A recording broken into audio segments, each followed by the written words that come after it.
Bienvenue dans le podcast Shine, le podcast qui permet aux femmes de rayonner. Je suis Christine Levicki, coach et auteure de plusieurs best-sellers de développement personnel, dont J'arrête de râler et J'arrête de vivre ma vie à moitié endormie, tous les deux publiés aux éditions Erol. À travers les différents épisodes de ce podcast, je souhaite vous permettre de rayonner dans votre carrière ou votre business, de rayonner dans vos familles, de rayonner dans votre sexualité et de rayonner dans tous les domaines de votre vie. Je sais que parmi toutes mes auditrices, il y en a certaines qui rêvent d'écrire un livre. Peut-être que c'est vous. Peut-être que vous en avez assez, que ce projet reste un doux rêve et vous vous sentez enfin prête à le concrétiser. Si vous aimeriez recevoir des conseils pratiques de la part de quelqu'un comme moi qui a écrit plusieurs best-sellers et qui comprend bien quels sont les défis à surmonter, comme oser croire en soi, comment rester discipliné, comment dépasser le fameux syndrome de l'imposteur, comment organiser ses idées, trouver un éditeur et surtout comment ne pas abandonner. Alors mon séminaire « Comment écrire un best-seller » est exactement ce qu'il vous faut pour se lancer. Je vous invite à me retrouver à Paris le mercredi 16 octobre de 10h30 à 17h dans les locaux de mon éditeur aux éditions Erol sur le boulevard Saint-Germain. Pour en savoir plus, allez sur mon compte Instagram Christine Levicki et vous trouverez le lien avec toutes les informations dans la bio. Vous pouvez aussi visiter mon site internet christinelevicki.com. À très bientôt. Bienvenue dans le podcast Shine, le podcast qui permet aux femmes de rayonner. Aujourd'hui, je suis ravie d'accueillir Lise Gachet, co-créatrice de la méthode Révéléo, conçue avec sa sœur pour révéler le potentiel des enfants. Lise est également conférencière et autrice du livre Bien dans nos baskets, une boîte à outils pour aider nos enfants à s'accomplir. Un livre qu'elle a écrit avec ses enfants pour les aider dans leurs défis autour de la confiance en soi, la gestion des émotions et le perfectionnisme. Sa mission, que chaque enfant, ou qu'il naisse, ose se dire « c'est possible pour moi ». Lise s'engage à aider les familles à se découvrir mutuellement, à les embarquer dans des aventures ludiques et à provoquer des déclics pour petits et grands. Alors bonjour Lise et bienvenue dans ce podcast. Bonjour Christine. Alors aujourd'hui, dans notre conversation, j'avais envie qu'on puisse échanger ensemble sur comment aider les enfants à croire en eux, mais aussi sur comment, pour réussir à développer ton propre projet, tu as dû, toi aussi, croire en toi à un tout autre niveau. Est-ce que ça te va comme projet pour nous ensemble aujourd'hui? Oui, très bien, c'est parfait, oui. Alors, j'ai envie que tu commences justement à nous parler de ton activité professionnelle et de la création de Révéléo. Quand je t'ai connue, tu étais cadre salarié dans une entreprise d'interphonie, il me semble, et tu as choisi d'abandonner une voie royale pour te lancer dans l'entrepreneuriat. Pourquoi? Oui, alors c'est vrai que j'ai vécu un changement radical et en fait c'est lié à un défi personnel, hein. Tout a commencé avec des challenges que j'ai rencontrés avec mes enfants euh, au niveau de la confiance, gestion des émotions, perfectionnisme et droit à l'erreur. Donc j'ai cherché des outils pour les aider. C'est vrai qu'en tant que maman, on se sent investi de cette mission d'accompagner nos enfants, de répondre à leurs besoins et je me sentais à court d'outils et d'idées pour les aider. Donc j'ai cherché des outils que je n'ai pas trouvés, soit parce qu'ils n'étaient pas assez ludiques et les enfants décrochaient, soit parce qu'ils étaient difficiles à mettre en place et c'était trop contraignant pour moi, donc j'allais pas jusqu'au bout des activités. Donc je me suis dit, si ces outils n'existent pas, eh bien je vais les créer. Donc j'ai commencé à me documenter, à lire un livre, 10 livres, 100 livres, voire 50 conférences. Je me suis prise de passion pour le sujet. Et là, j'ai décortiqué un peu mon propre parcours en me disant, bon, il y a des rêves que j'ai réalisés, des grands rêves, des beaux rêves. Et à côté de ça, il y a d'autres projets pour lesquels j'ai abandonné, j'ai mis sur pause, j'ai laissé en stand-by. Qu'est-ce qui a fait que parfois je suis allée au bout de mes rêves et parfois pas? Et en décortiquant, je me suis rendu compte qu'il y avait des étapes par lesquelles j'étais passée ou pas et qui avaient conditionné mes succès et mes échecs. J'en ai sorti un squelette, des étapes, une méthode en me disant, voilà, ça va être une base pour faire des ateliers à la maison. Alors j'ai proposé à mon mari, je lui ai dit, ça dirait qu'on fasse des ateliers en famille pendant un an et qu'on consigne tout dans un livre. Il m'a regardé en se disant, oui, oui, c'est ça, bien sûr. Je pense il a pas cru que j'étais sérieuse. Et puis on a fait les ateliers, on a vécu des transformations incroyables euh, pour les enfants, mais aussi pour nous, ce qui était pas forcément prévu au départ. On a tout consigné dans un livre qu'on a gardé secret parce que les enfants adoraient ces moments qu'on passait vraiment dans notre bulle, rien qu'entre nous. On était pris par le travail, par la famille, les amis, l'école. Et donc de pouvoir se poser tous ensemble, ils ont adoré, ils ont voulu garder le secret. Donc on s'est mis pour objectif de déposer le livre sous le sapin de Noël. Et c'est là que Claire, ma sœur, découvre, euh, découvre ce qu'on a fait pendant un an. Elle est enseignante à l'époque. Et elle me dit, écoute, pour les familles, c'est génial, mais pour les écoles, t'imagines pas, il y a un besoin incroyable. Et là, on se dit, ma connaissance des ateliers, ce qu'on a vécu, plus la connaissance de l'école de Claire, eh bien, ça match. Et toutes les deux, on va créer un projet, Révéléo, pour aider un grand nombre d'enfants. Hmm. Alors, c'est une super histoire. J'ai envie que tu nous parles un petit peu de comment ça a été de quitter ton job. Tu étais quand même dans une situation professionnelle assez confortable. D'ailleurs, tu étais sur le point d'avoir une grosse promotion. Est-ce que tu peux nous parler de ce moment et de cette décision? Oui, alors c'est vrai qu'à cette époque, je me sens bien dans mon job, j'ai beaucoup de responsabilités, je m'occupe du développement à l'international, donc voilà, je crée des filiales, je voyage beaucoup, donc je suis dans mon élément. Et puis surviennent ces difficultés avec les enfants, donc là, je me dis qu'il n'y a pas le choix, je suis au pied du mur, je suis démunie, donc il faut que je trouve une solution. Et puis plus le temps avance et plus je sens que cette mission prend de la place et que ça a du sens pour moi. Mais en parallèle, c'est vrai que j'ai un job qui me plaît, la rémunération, voilà, j'ai pas du tout de soucis financiers. Donc partir de cette expérience, voilà, c'est un vrai challenge. Donc pendant plusieurs mois, hein, pour pas dire oui, près d'un an, je me questionne, est-ce que je pars, je reste? Et puis il y a justement cette proposition professionnelle qui arrive, et là je me rends compte que ça me laisse de glace. Alors que j'ai un peu travaillé pour ça tout au long de ma carrière. Ça aurait pu me mettre à l'abri financièrement pendant un long moment, avoir plus de responsabilités. Mais finalement, en fait, ça n'a pas de sens pour moi. Et je sens bien que le projet d'aider les enfants euh, devient une vraie mission et essentielle pour moi. Euh, donc voilà, je me trouve à la croisée des chemins et j'ai un petit coup de pouce, un petit coup de pouce du destin parce que j'ai un petit souci de santé à cette époque qui est réglé et qui me fait me dire, on ne sait pas de quoi demain est fait, on sait pas ce qui peut arriver. Et donc là, je me dis, je vois ça comme un signe de dire, bon, il faut vivre une vie qui nous épanouit, c'est le moment.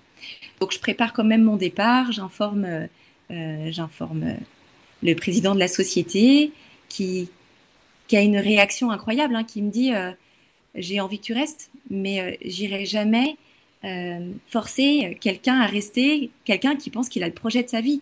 Donc je vais t'accompagner pour la suite. Et donc c'est là que tout se lance. Hmm. Hmm. Formidable, formidable. Euh, dans mon livre J'arrête de vivre ma vie à moitié endormie, je partage 4 principes fondamentaux. Et le premier principe, c'est j'ose être brillante. Est-ce que c'est un principe qui te parle aujourd'hui dans ta réalité, dans ton quotidien, alors que tu déploies cette méthode Révéléo dans les écoles? Mais complètement. Déjà, rien que le verbe oser, c'est pour nous la deuxième étape de la méthode. La première, c'est d'apprendre à se connaître, savoir qui l'on est pour savoir ce que l'on veut vraiment, parce que le moteur, c'est l'envie. La deuxième, oser se lancer. Et la troisième, surmonter les obstacles. Donc, oser se lancer, oser être brillant, c'est vraiment, c'est ce on répète aussi aux mamans dans nos conférences, c'est de dire, nos enfants nous observent énormément. On est leur première source d'inspiration. Et au travers de ce projet, c'est vraiment s'appliquer nous-mêmes la méthode. C'est se dire, si moi, je n'arrive pas à oser me lancer, comment je vais pouvoir montrer le chemin aux enfants et aux mamans de dire que il faut dépasser ses peurs, ses croyances limitantes. Donc, quelque part, j'ai pas eu le choix parce que j'avais envie d'avancer. Et puis, parce que ce ne sont pas nos mots qui nous définissent, mais ce sont nos actes. Donc, si moi, je ne le vis pas, je pourrais jamais permettre à des parents de me suivre et de les inspirer. Donc oui, ça me parle énormément, être brillant. Mais c'est pas une étape qui est évidente. Et je me suis fait accompagner hein, pour ça. Donc j'ai beaucoup lu, mais voilà, je me suis fait accompagner par toi, Christine. Hein. Tu m'as permis de me révéler. Et la première étape, ça a été de mettre le doigt sur la mission elle-même. Je sentais que j'avais envie d'aider des enfants. Je savais qu'il y avait une méthode. Je savais que j'avais envie que ce soit ludique. Mais je n'osais pas.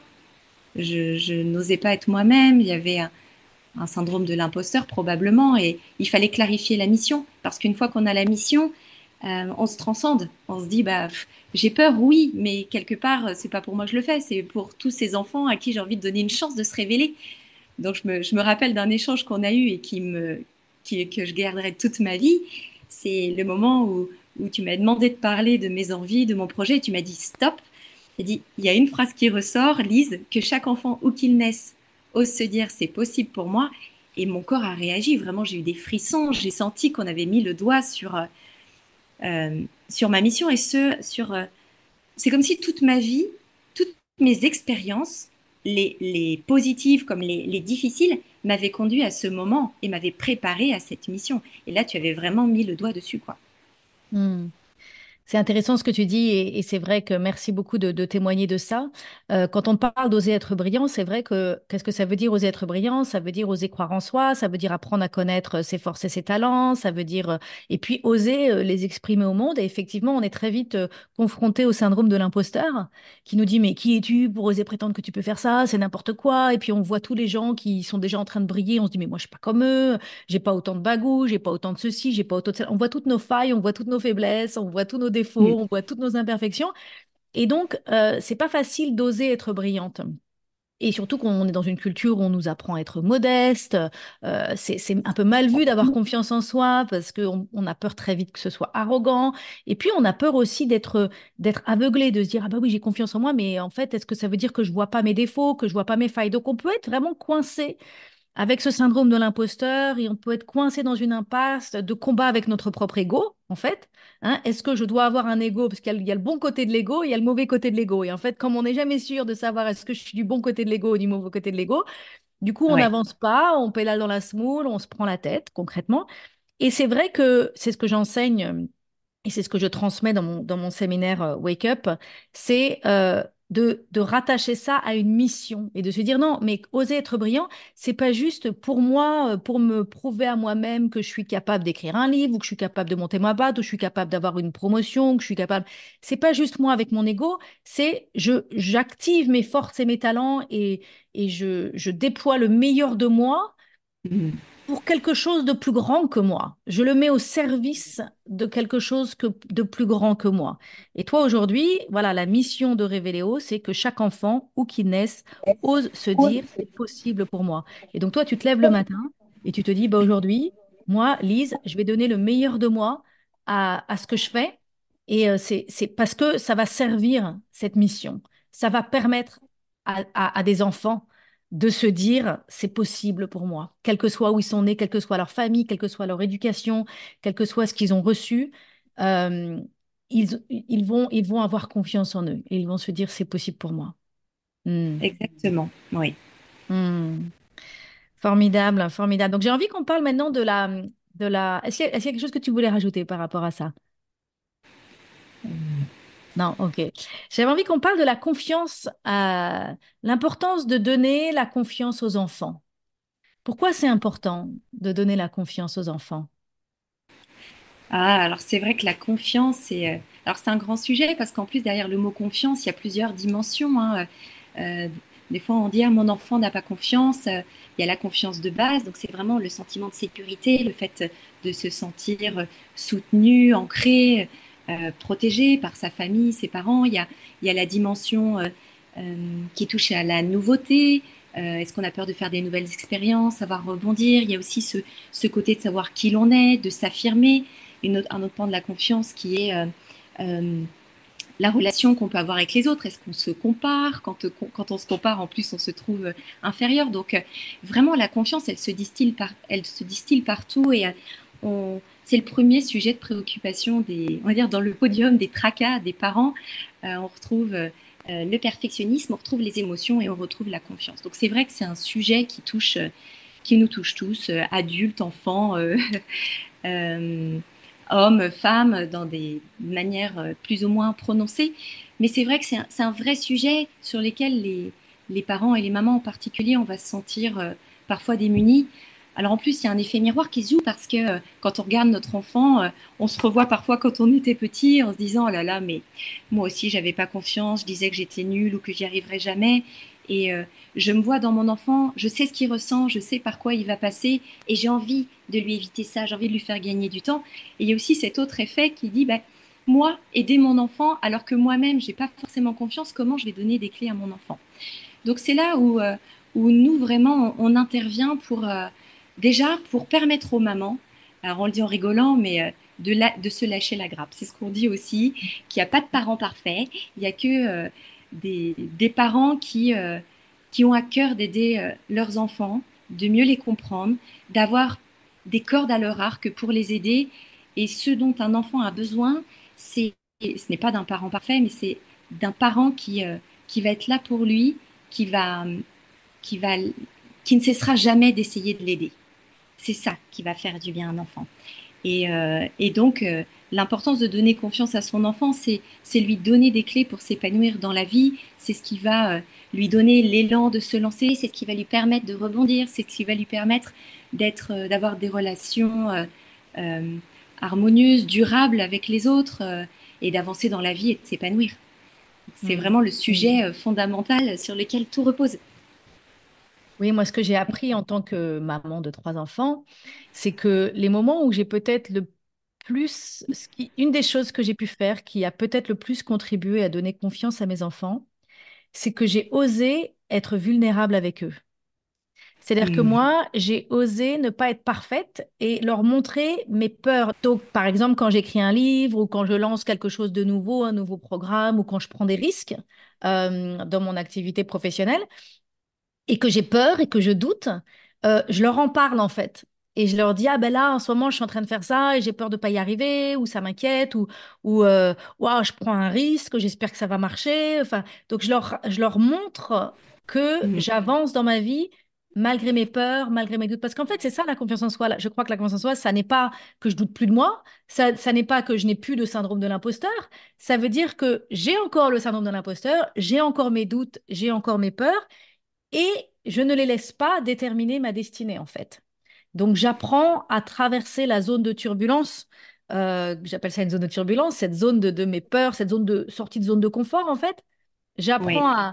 à traverser cette sortie de zone de confort et c'est là où je développe ma confiance en fait. Et donc c'est en montrant ma vulnérabilité et en parlant avec mes enfants et en témoignant à l'heure du dîner, hein, tout simplement à table, de ce que j'ai fait aujourd'hui, de ce qui était confortable et inconfortable, j'ai l'impression que ça les a beaucoup aidés. Ouais, tu as raison, c'est important de partager avec ses enfants, d'être transparent. Mais bon, de toute façon, les enfants sont des éponges, donc en plus, ils ressentent les choses sans pouvoir mettre des mots dessus. Donc après, ils se font leur propre histoire, donc c'est mieux d'échanger avec eux, exactement comme tu le fais. Et c'est aussi montrer à son enfant que oui, effectivement, la confiance, ça n'est pas quelque chose de stable, de linéaire, comme l'eau d'un lac, mais c'est fait d'évolution. À un moment, on avance bien, et puis tout d'un coup, hop, il y a un rétropédalage, on a l'impression que des choses sont acquises et puis patatras, on se retrouve, comme tu dis, dans une zone de turbulence parce que il y a une nouveauté, parce que voilà, il y a un nouveau challenge et de montrer à nos enfants qu'on traverse ces zones qui peuvent être désagréables, hein, aussi normales soient-elles, elles ne sont pas forcément agréables, et de dire bon, on a dépassé ça et qu'en fait c'est un chemin, une évolution normale. Alors les enfants, ils vont aborder ces étapes avec plus de sérénité, de se dire bon, ok, ce n'est pas anormal, c'est que j'avance en fait, je grandis, je me construis, donc tout va bien. Mhm.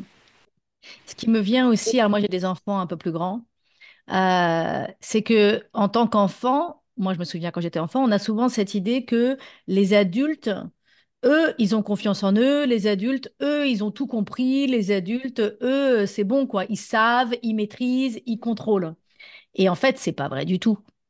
Et je trouve ça intéressant en tant que parent, d'oser montrer ça à nos enfants, de leur montrer que non, on ne sait pas tout, on n'a pas tout compris, on contrôle rien et on fait de notre mieux. Je me souviens un jour, j'avais été à un séminaire et quelqu'un avait dit, qu'est-ce que vous auriez aimé que vos parents vous disent qu'ils ne vous ont jamais dit? Est-ce qu'il y a une chose que vous auriez aimé recevoir de vos parents? Et il y a une personne qui a répondu, alors c'était en anglais, donc je vais traduire, mais elle me disait, j'aurais aimé qu'on me dise que les adultes n'existent pas. Ah, Et que en fait, on n'a jamais cette image de l'adulte. Quand on est un adulte, on a tout compris, on est en contrôle, on maîtrise tout. En fait, c'est pas vrai. Et mm. moi, j'aurais aimé qu'on me dise que c'est pas vrai. J'aurais aimé que mes parents me montrent leur vulnérabilité, me montrent qu'ils savent pas, me montrent leurs doutes, parce que du coup, moi, en tant qu'enfant, ça me rassure parce que du coup, je me dis, ah, en fait, je suis comme eux. Je suis juste un peu plus jeune mais j'avance moi aussi avec mes doutes et avec les choses que je connais pas, les choses que je sais pas.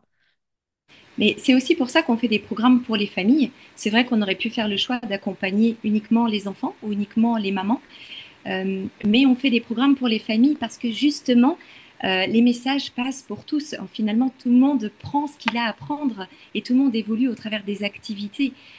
Et justement, ça permet aux enfants d'observer leurs parents et de se dire, oh bah tiens, eux aussi, ils apprennent des choses ou là, c'est pas si simple pour eux, mais ils avancent, ils y travaillent, ils persévèrent et c'est un super message, un super exemple qu'on peut envoyer à ses enfants. Alors si en plus on peut le faire en s'amusant, voilà, c'est encore mieux. Là, on tisse du lien. On tisse beaucoup de liens là-dessus, ouais. Hmm.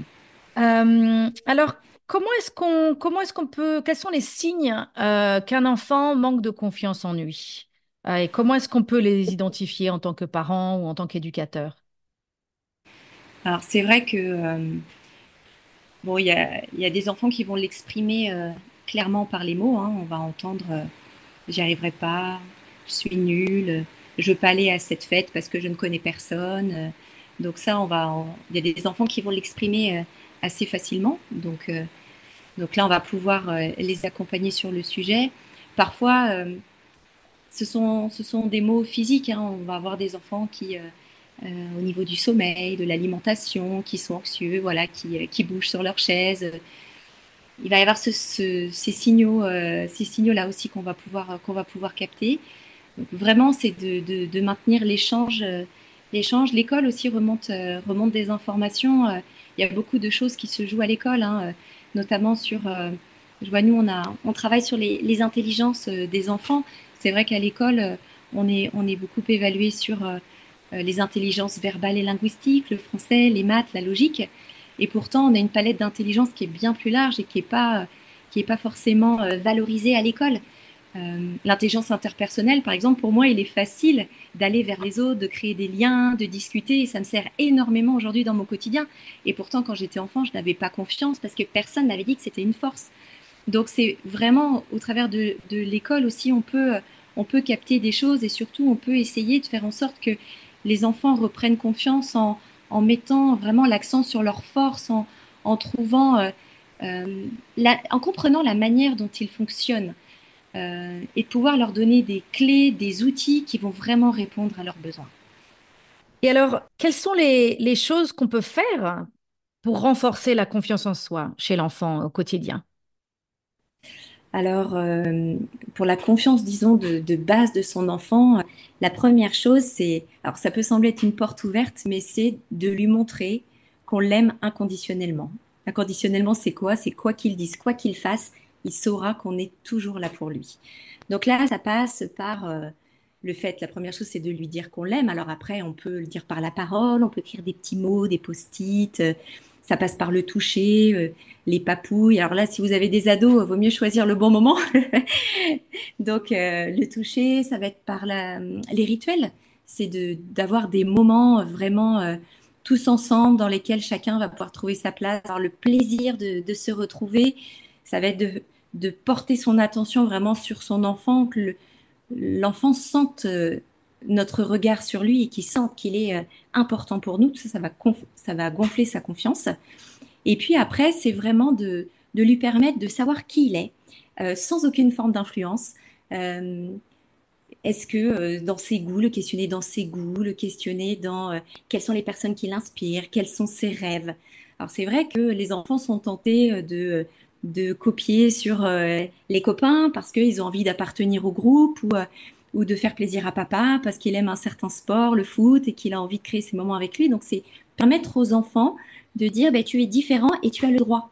Et c'est une bonne chose. Tu as ta propre personnalité, tu es toi. Pour qu'ils puissent vraiment s'assumer, assumer son identité et qui il est. Et puis, ça va être de lui montrer qu'il a des capacités, qu'il est intelligent, qu'il a des ressources, des forces en lui. Donc, notamment à travers des intelligences, mais c'est de laisser faire. L'autonomie, c'est un moyen génial pour permettre aux enfants de tenter des expériences parce que ça se passe pas toujours comme prévu. Donc, de trouver un autre moyen, de rebondir, d'aller au bout de ce qu'il avait prévu au départ et de créer des précédents positifs et de se dire, bah, je suis capable, donc j'avance pas à pas. Donc ça, c'est des choses qu'on peut faire très facilement dans le quotidien pour les aider à prendre confiance. Et alors, au contraire, quelles sont les erreurs à éviter? Quelles sont les choses on peut se dire, on a l'impression qu'on fait bien, mais en fait, ça n'aide pas. Alors évidemment, il y a des points de vigilance sur la manière dont on parle à nos enfants, ça c'est la première chose, surtout en public. C'est vrai que nos enfants, parfois, voilà, on est fatigué, on a travaillé, ils sont pas toujours faciles, donc ils nous poussent à bout. Donc des fois, on a besoin aussi de déverser, et ça, il faut le faire avec sa copine, sa voisine, sa sœur. C'est surtout de faire attention que les enfants soient pas témoins de ça.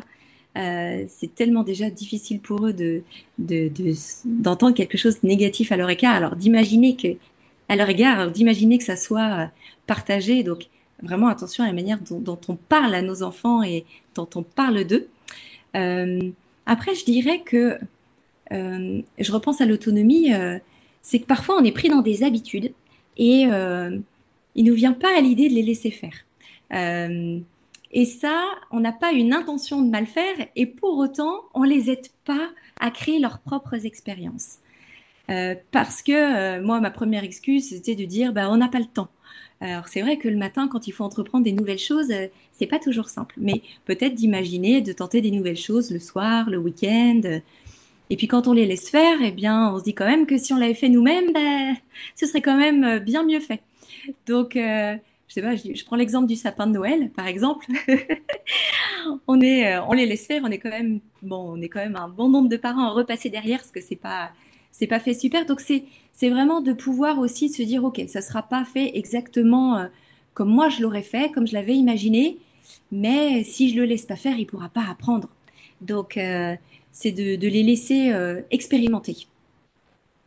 Hmm. Ça me fait penser à une analogie où moi j'ai mis en place un système où c'est pas par rapport à mes enfants, mais j'ai mis en place un système dans ma famille où je cuisine pendant 2 semaines et après c'est mon mari qui fait la cuisine pendant 2 semaines. Et, euh, et j'ai une amie qui me dit, ah, mais moi, je peux pas faire ça parce que mon mari ne sait absolument pas cuisiner. Et je dis, bah oui, moi, c'est vrai que je préfère ma cuisine.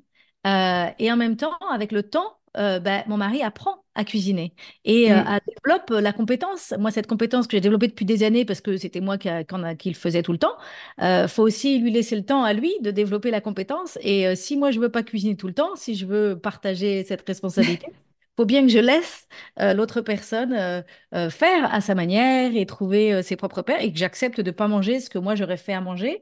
Ben voilà, c'est un peu la même chose avec nos enfants. Exactement. C'est Mhm. exactement ça, en fait, c'est de pouvoir les laisser faire. Et puis la réaction qu'on va avoir, imaginons un enfant se propose de, je sais pas, vider la vaisselle ou ranger les assiettes et patatras, tout tombe par terre. Notre première réaction, elle peut te dire, oh mais non, mais en plus, voilà, c'était le service que j'adorais, etc.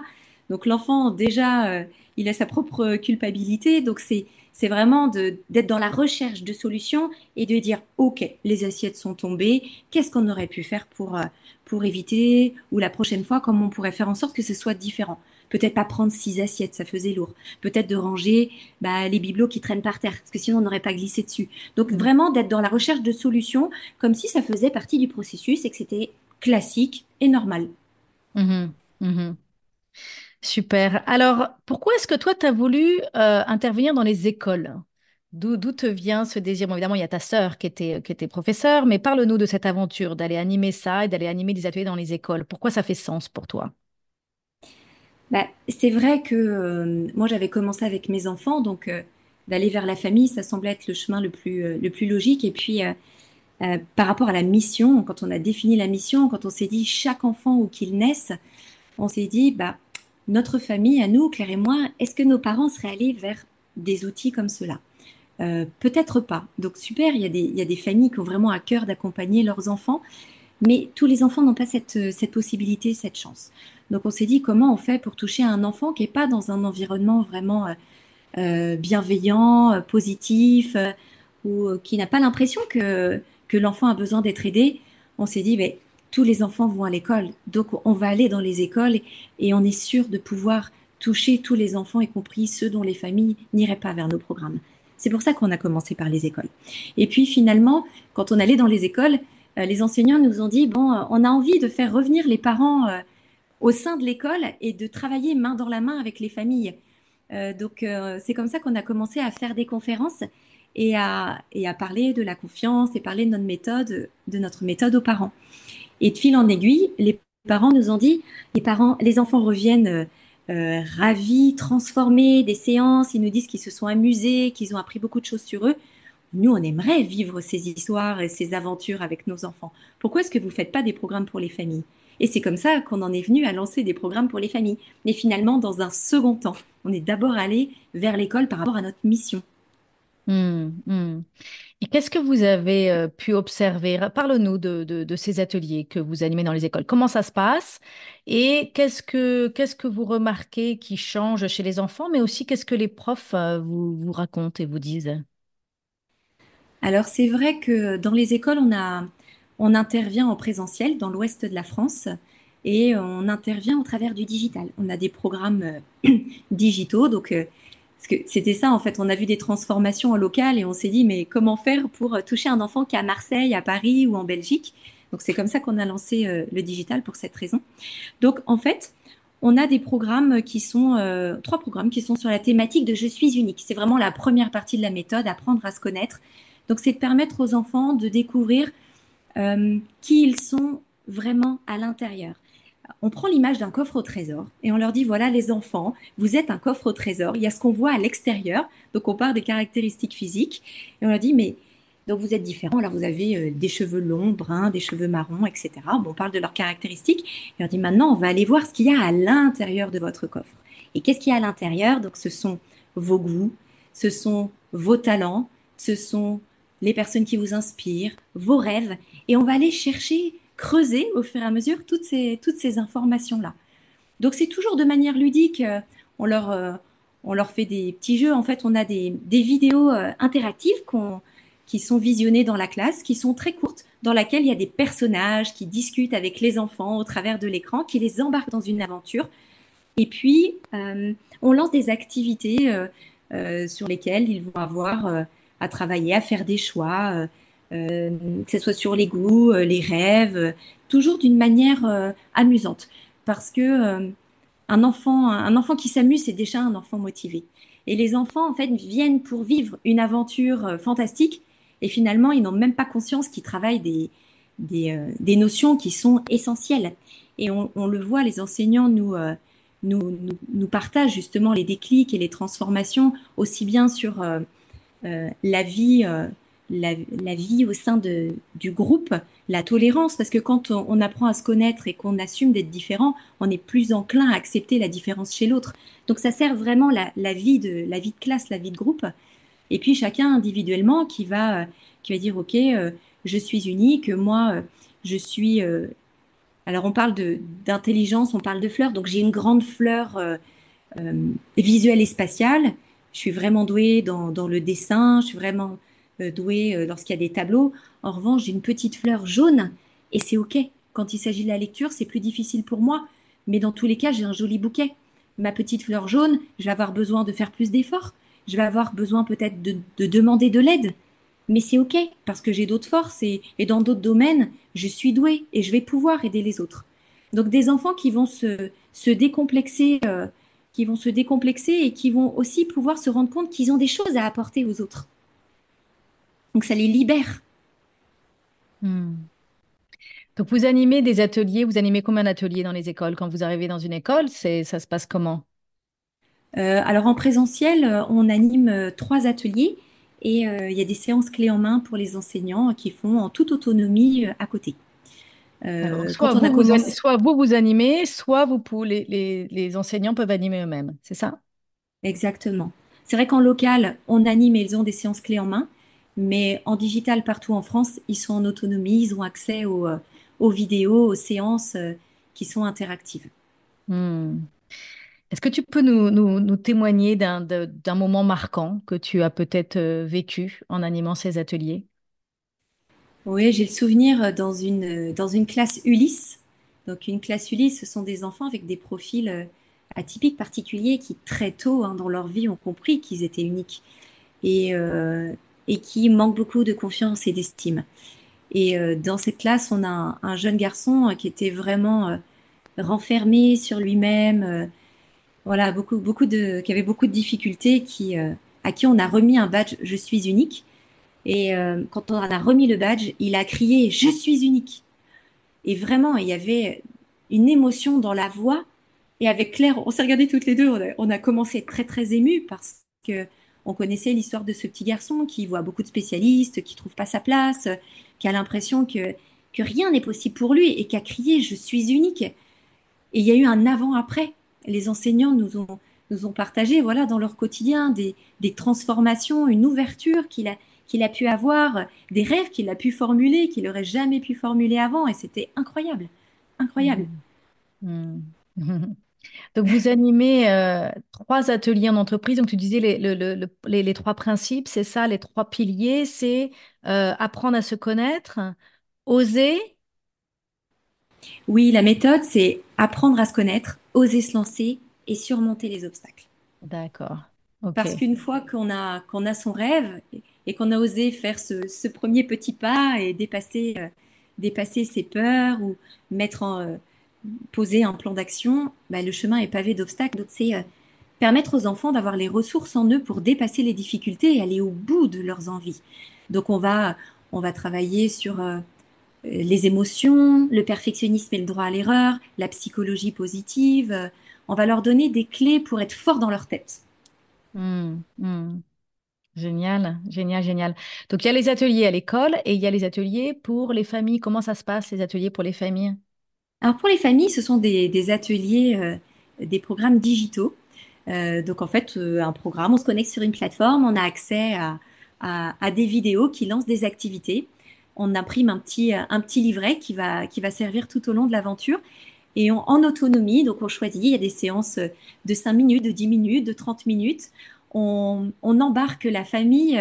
Alors, il faut imaginer la famille dans son salon, soit sur sa tablette, son ordinateur, qui va se mettre en mouvement, bouger, vraiment s'amuser, qui va rentrer dans cette aventure de libérer la princesse Athéva, de libérer son royaume. Et pour ça, il faudra rencontrer 8 gardiennes. Et à chaque fois que la famille va rencontrer une gardienne, ils vont découvrir une facette d'une nouvelle intelligence, ils vont s'amuser à la pratiquer. Déjà, ça va permettre de se dire, tiens, je suis à l'aise, je suis pas à l'aise, j'aime, j'aime pas. Et au fil des activités, chaque membre de la famille va pouvoir comprendre quelles sont ses forces. L'aboutissement de ce programme, c'est le jardin d'intelligence. Chaque membre de la famille va dessiner son jardin avec ses grandes fleurs, ses petites fleurs. Et nous, à la fin, on va donner un outil aux parents. On va leur dire si, par exemple, votre enfant a une grande intelligence logico-mathématique ou une grande intelligence corporelle, pour les leçons, pour les émotions, pour les activités, on vous donne des clés pour répondre, pour mieux l'accompagner et mieux répondre à son besoin. Hmm. C'est vrai que parfois, en tant que parent, on a une manière de fonctionner, on pense que nos enfants fonctionnent pareil ou que ce qui marche pour nous va marcher pour eux. Et finalement, ils sont parfois très différents de nous. Et ça permet justement bah, de, de mettre en place des choses qui vont vraiment leur parler, qui vont vraiment les aider. Mhm. Donc là, on s'adresse à des enfants du primaire, c'est ça? Oh, alors, sur l'école, grande section jusqu'au CM2, pour les familles, 6-11 ans. 6-11 ans. C'est là où l'aventure est la plus puissante. Mais quand il y a un enfant de 6-11 ans et qu'il y a un ado ou un plus petit qui se rallie, ça marche hyper bien. Les Hmm. grands, au départ, font «Oh oui, d'accord, je ne sais pas si ça va m'intéresser». Et finalement, on a des familles qui nous envoient des messages pour nous dire «Oh là là, on s'est rendu compte qu'il était 14h30, qu'on n'avait pas mangé, on était pris dans les activités, on était trop bien tous ensemble». C'est vraiment se révéler en toute complicité. On vient pour Mhm. s'amuser et en fait, il se passe plein de choses. On Hmm. crée un lien qui est incroyable, des souvenirs qu'on n'aurait pas créés autrement. Donc Hmm. les enfants sont fous des séances. Mhm. Merci, merci. Et donc, c'est ton enthousiasme est très contagieux. Je suis sûre que les personnes qui nous écoutent vont avoir très envie d'aller voir ta plateforme. C'est quoi déjà d'ailleurs la plateforme pour retrouver tout ça? C'est www.méthode-révéléo.com. D'accord. Super. J'avais envie qu'on parle un petit peu maintenant de ton parcours entrepreneurial, parce que les personnes qui nous écoutent, ce sont des femmes qui ont envie de rayonner dans leur vie, qui ont envie de prendre leur place, qui ont envie de donner du sens à leur vie, qui ont envie de se réaliser, qui elles aussi ont envie de développer leur confiance en elles, de dépasser les obstacles, de se réaliser et tout ça. Est-ce que tu peux nous parler des défis peut-être les plus importants que toi, tu as dû dépasser en tant qu'entrepreneuse et comment tu as fait pour les dépasser? Alors, outre le premier défi qui est de se lancer, hein, quand même, de quitter sa zone de confort, sa sécurité financière, ça c'est déjà un grand pas à faire. Euh, alors, je dirais qu'il faut préparer le fait de se lancer, parce qu'après la vie change du tout au tout. Quand on se lance dans un projet comme ça, tout nouveau, innovant, quand on crée de zéro, ça demande une énergie folle, des ressources, que ce soit en termes de temps, de d'énergie, d'investissement tous les jours. Donc c'est vrai que euh, au préalable, c'est moi j'en ai parlé beaucoup avec ma famille parce que ça m'a complètement happée. Donc c'est vraiment la difficulté, je trouve, de trouver l'équilibre vie pro, vie perso, parce qu'on est tiraillé entre bah, notre activité qui nous passionne et qui est aussi bah, notre nouveau gagne-pain. Hein. Donc voilà, on a une attention toute particulière à mettre. Ça demande beaucoup beaucoup d'énergie. Et puis la famille qui est là et qu'on a envie de voir, qu'on a besoin de voir et qui nous soutient. Donc c'est vraiment, je trouve que ça c'est un challenge, hein, l'équilibre vie pro, vie perso, ça c'est un vrai défi. Et puis ben, je dirais que il faut être prêt à affronter, à s'adapter. Il n'y a pas un plan qu'on a posé sur le papier qui s'est réalisé comme on l'avait imaginé. Rien ne s'est passé comme prévu. Donc, il a fallu dans notre manière de prospecter, dans notre manière de communiquer, dans notre manière de travailler avec ma sœur en tant qu'associée, il y a des ajustements à faire tout le temps, tout le temps. Donc, on lance un projet, on se dit qu'on est dans une phase dynamique, on se dit, oh, bah, après, ça sera plus calme, et puis ça ne l'est jamais. Donc, vraiment, c'est de faire attention aussi à soi, à son hygiène de vie, d'avoir des temps pour se ressourcer, pour retrouver, trouver l'énergie et de continuer et de revenir à la mission. Hein, j'en reviens toujours à ça, mais de se rappeler pourquoi on le fait. Ça nous donne une énergie folle. Quand on a ces enfants qui disent, mais en fait, je suis pas bizarre, je suis unique. Et en fait, je suis fort. Je pensais que j'étais nulle, mais non, je suis trop fort. J'ai plein de grandes fleurs. Ben ça nous nourrit et ça repart. Mais c'est vrai que c'est un chemin qui est pavé d'obstacles. Hmm. Oui, j'aime ce que tu dis sur l'importance de prendre soin de soi, de prendre ce que j'appelle moi prendre soin de sa source. Donc parce que en fait c'est une aventure qui nous prend aux tripes, dans laquelle on s'engage pleinement et on pourrait tout donner et peut-être trop donner et s'oublier et faire s'épuiser. Donc ça effectivement c'est important de trouver cet équilibre entre notre famille, notre activité, mais aussi notre santé, notre bien-être et comment garder de l'énergie pour tout ça. Donc ça, c'est important. Mm. Et puis revenir à la mission. Ça, c'est vrai que c'est toujours, toutes les personnes que j'accompagne dans les coachings, et c'est pour ça que mes coachings commencent toujours, toujours par la mission. Pourquoi?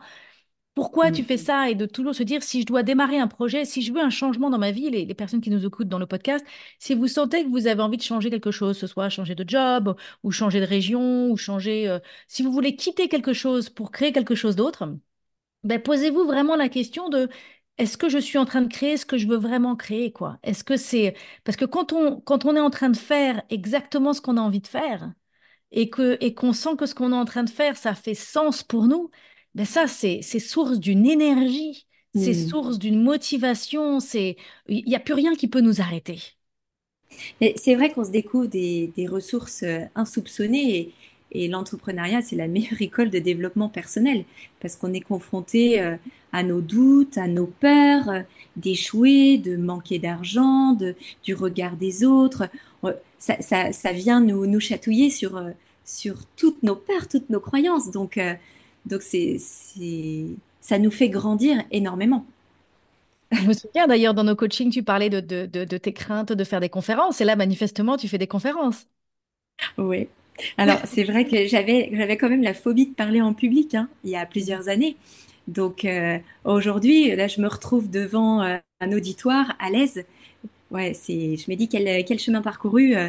C'est, mais et je le raconte parce que je me dis que dans la salle, il y a beaucoup de gens qui n'osent pas, qui ont peur je l'ai affronté, cette peur, je l'ai dépassée et aujourd'hui, ça m'a tellement rendue fière et surtout, je me dis, bon, bah, si j'ai pu faire ça, il y a d'autres choses que je peux dépasser en fait.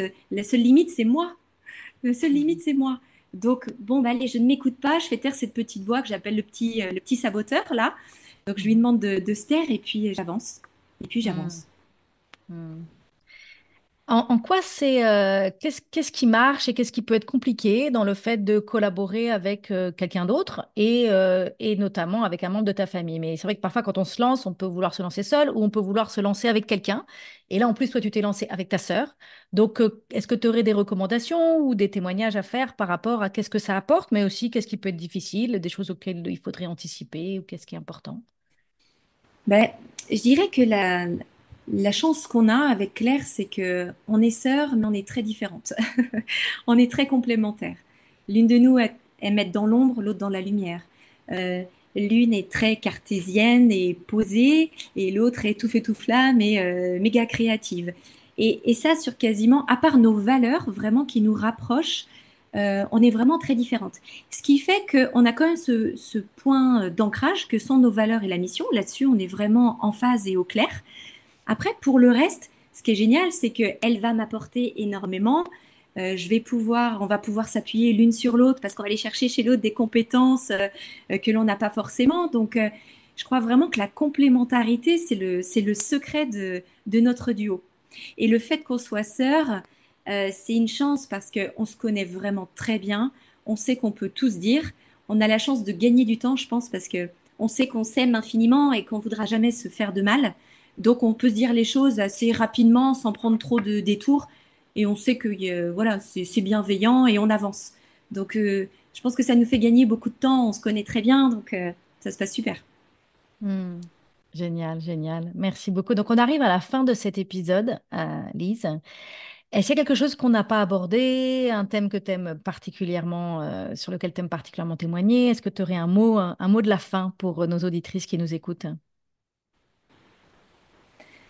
Oui, je dirais, je m'adresserai aux mamans qui parfois se sentent un peu démunies, qui se cherchent, qui font de leur mieux et pour autant qui ont l'impression que bah, là, ça n'a pas d'effet ou que la relation n'est pas toujours simple avec leur enfant. C'est de se dire, rappelez-vous vraiment que votre enfant euh, vous, a besoin de vous, il vous observe et dès lors que vous faites de votre mieux et que vous êtes dans la recherche de solutions, que vous êtes en mouvement, et que vous avez une envie d'aider votre enfant, alors là, voilà, tout est possible et c'est vraiment ce dont votre enfant a besoin. Et aujourd'hui, c'est vrai il y a une pression hein, de la société sur la parentalité. Euh, on a des avis extérieurs. Ah ben moi, de mon temps, ou tu sais, moi, à ta place, il y a beaucoup d'injonctions hein, autour de nous. Donc, écoutez-vous, faites-vous confiance et, et amusez-vous avec vos enfants. Il y a plein de manières géniales d'aborder des sujets comme la confiance, les émotions, etc. On peut s'amuser et se révéler en famille. Donc, permettez-vous, autorisez-vous et vous allez voir, vous aussi, vous allez grandir d'une manière incroyable. Je disais que l'entrepreneuriat est la meilleure école de développement personnel, mais être parent, Hmm. c'est incroyable. Ça nous fait évoluer. C'est génial. Une super Hmm. aventure. Merci, merci, merci beaucoup, Lise. Donc, rappelle-nous, où est-ce qu'on peut te suivre ou te retrouver pour en savoir plus sur tout ce que tu fais? Alors, on peut me retrouver sur Facebook et sur Instagram, Méthode Révéléo, et sur notre site web www.méthode-révéléo.com. Euh, donc voilà. Écoute, merci beaucoup, Lise. Je suis sûre que cet épisode va beaucoup plaire nos auditrices. Je vous invite à me retrouver moi aussi sur mon compte Instagram, Christine Levicky, et à nous raconter comment vous avez aimé cet épisode et est-ce qu'il y a d'autres thèmes que vous aimeriez qu'on aborde concernant les enfants, la confiance en soi et la parentalité et l'entrepreneuriat. Merci beaucoup, Lise. À bientôt. Merci Christine. Au revoir. Au revoir. Si tu aimes ce podcast et que tu veux m'encourager à continuer, je t'invite à mettre 5 étoiles à partir de ton téléphone sur Apple Podcast ou sur ta plateforme préférée. Tu peux aussi partager l'épisode que tu viens d'écouter avec ton entourage si tu penses que cela pourrait les intéresser. Et si tu as envie d'aller plus loin, je t'invite à t'inscrire à la newsletter Shine sur mon site christinelevicki.com/inscription. Tu pourras recevoir mes meilleurs conseils pour prendre le pouvoir sur ta vie et rayonner. En attendant, je te dis à bientôt pour un nouvel épisode.